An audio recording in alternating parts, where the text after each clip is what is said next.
mesdames, messieurs, bonsoir et bienvenue sur W10 Vision, votre site de référence. Voici les titres. Saisie d'une importante quantité de sabre indien par la gendarmerie de Mbour, la cargaison se trouvait dans un camion dénommé Malien. Les syndicats d'enseignants ne sont pas sur la même longueur d'onde. Le secrétaire de l'UDEN Rénovation fustige l'idée de donner des cours à la télé. Le maire de la commune de Mbour a fait confectionner 20 000 masques pour les associations et mouvements de développement. La cérémonie s'est tenue dans la salle de délibération. Le mouvement Y en a marre salue l'initiative. Le coordonnateur local présent à cette manifestation a donné son avis. Les acteurs de la pêche n'acceptent pas le projet de promesse de licence aux bateaux chinois au Sénégal. Ils pointent du doigt leur ministre de tutelle. Un incident d'une rare violence a ravagé un camion-citerne garé derrière les magasins au son. Il n'y a pas eu de victimes, mais les dégâts sont énormes. Et sur l'international, nous irons aux États-Unis, en France et au Madagascar. Tout de suite, le développement.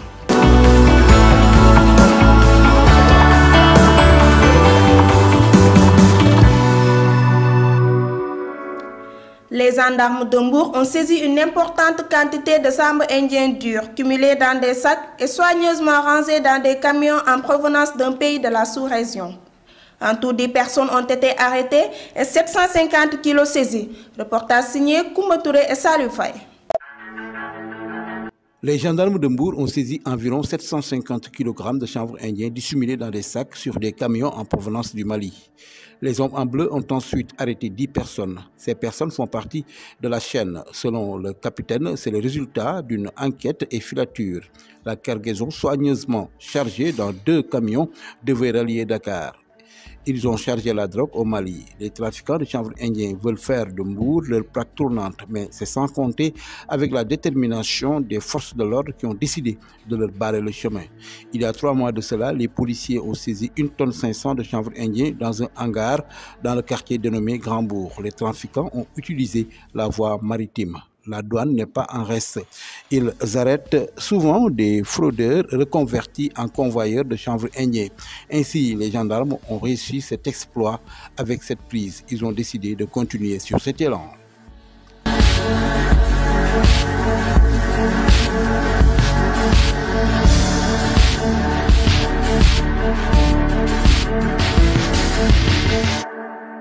L'UDEN Rénovation se démasque par rapport aux propos du ministre concernant la réouverture de l'école en cette période de pandémie. Le secrétaire général du syndicat fustige et accuse les syndicats qui entérinent la décision du ministre de l'Éducation. Artefal est au micro de Famara Djedjou. Nous avons tout sauf un système éducatif. Un système éducatif qui forme, vous voyez ce que je suis en train de dire. On s'était fixé comme objectif former un agent de développement. Des années 60 à nos jours. Est-ce que cet agent de développement est formé? Quand on classifie par ordre de développement les pays du monde, le Sénégal occupe quelle place? Au moment où dans le pays, alhamdulillah, machallah, nous ne manquons de rien pour asseoir un développement, pour asseoir l'épanouissement de nos populations. Ce pays ne manque de rien absolument. Toutes les richesses sont là, disponibles. Mais qu'est-ce qui nous empêche de décoller? Et c'est la ressource humaine.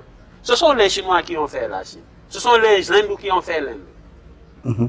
Ce sont les Malgaches qui ont fait le Madagascar. Mais pourquoi les Sénégalais ne feraient pas le Sénégal?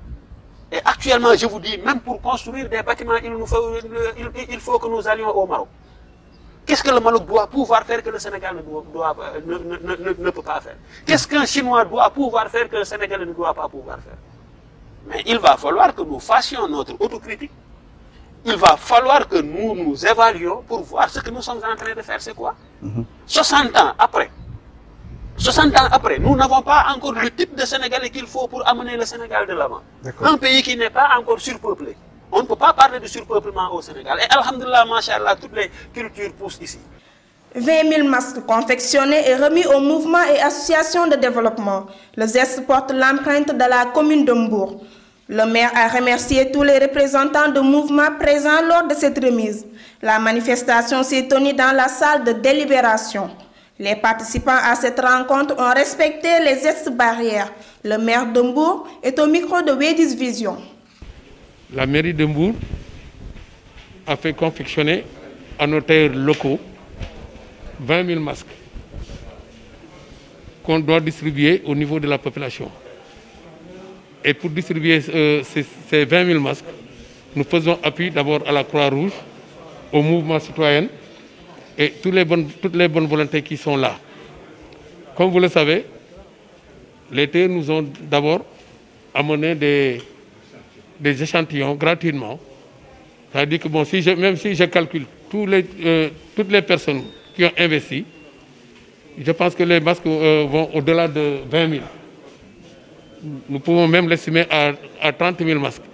Parce que depuis, les gens ne cessent de nous appuyer en masques. Mais les 20 000 masques, c'est la mairie qui les avait commandés au niveau de nos tailleurs locaux. Et ils ont fait du bon travail. Et puis je tiens à les remercier et à remercier tout le monde, tous les mouvements qui sont là. Et à vous aussi les journalistes qui êtes là pour relayer ce que les gens font au niveau du Covid.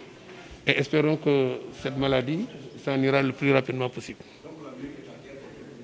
Mais bien sûr, la mairie est en guerre depuis. Vous avez vu ces temps-ci, on était en train de saupoudrer les marchés avec les services d'hygiène au niveau de la ville, partout.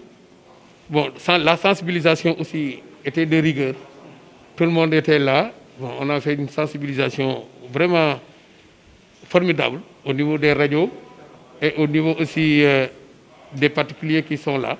Nous avons aussi fait des affiches partout au niveau de la ville, les caravanes, oui, partout, bon, pour sensibiliser les gens, pour leur dire que la maladie est toujours là et que la maladie existe.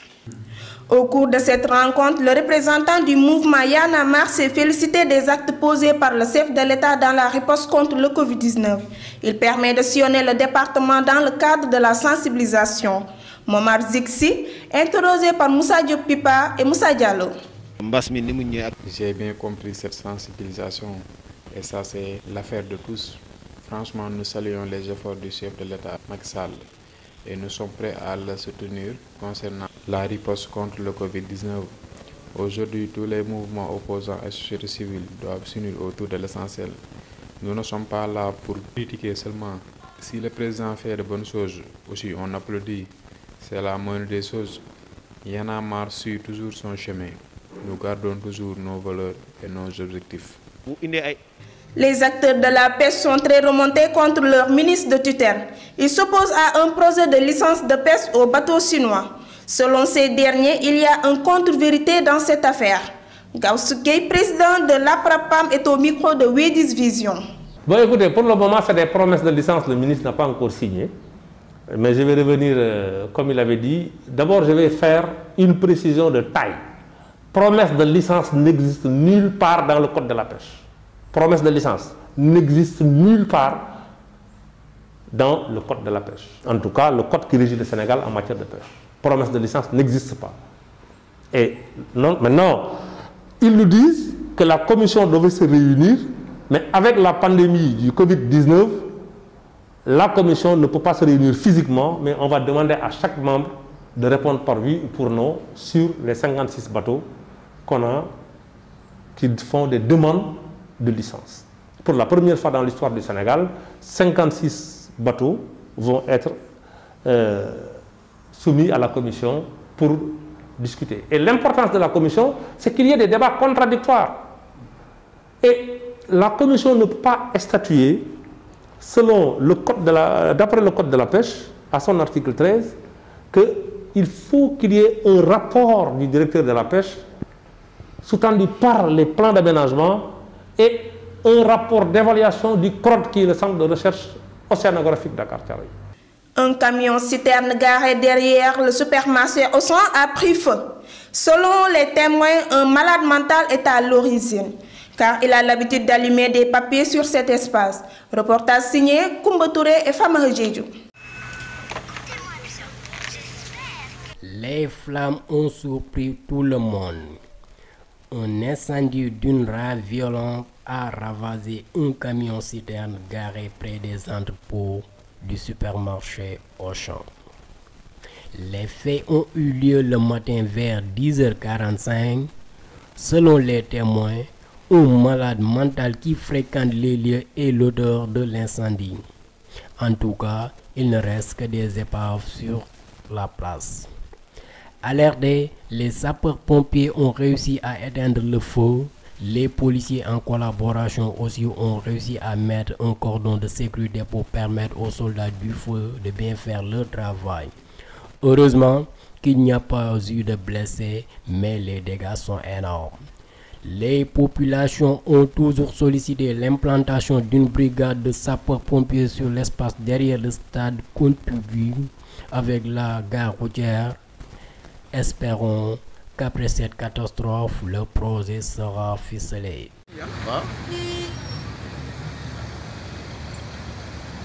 Et sur l'international, nous irons aux États-Unis, en France et au Madagascar.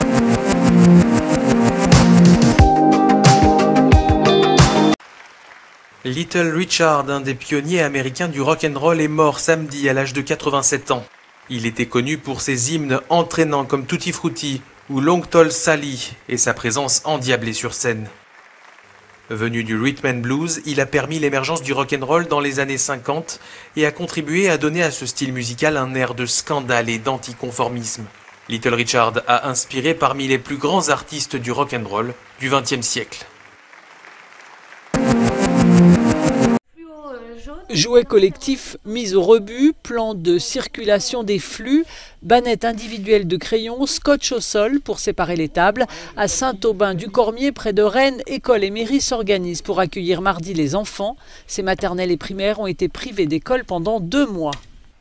Il y aura beaucoup de temps de lavage de mains, de précautions sanitaires, de nettoyage, de désinfection. Donc on va forcément perdre beaucoup de temps, je pense, de temps de classe finalement. Mais bon, on va faire au mieux. Je pense que comme tout le monde, oui, j'ai un peu peur. Moi, j'ai surtout peur de ramener le virus aussi auprès de ma famille. C'est surtout ça, en fait. Voilà, après, il faut continuer de vivre. Donc, voilà, on ne se pose pas trop de questions, je pense. On fait au mieux. Après plusieurs semaines de confinement, les Espagnols peuvent enfin profiter d'un peu de liberté et des plages.